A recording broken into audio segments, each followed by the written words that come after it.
What's up guys? For today's video, mini tutorial lang tayo kung paano magkabit ng tanse dito sa ating taga or pamingwit or hook. Yan.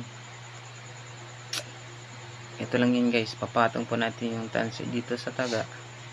Tapos mag-form tayo ng bilog. Ipapatong natin dito.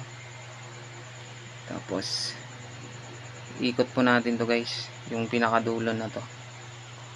Ito. Yung pinakadulo na to guys. Iikot natin to dito sa ano, yan.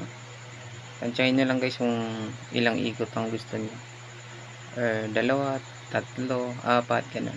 Mas matibay po pag apat dahil maliit po yung ating taga.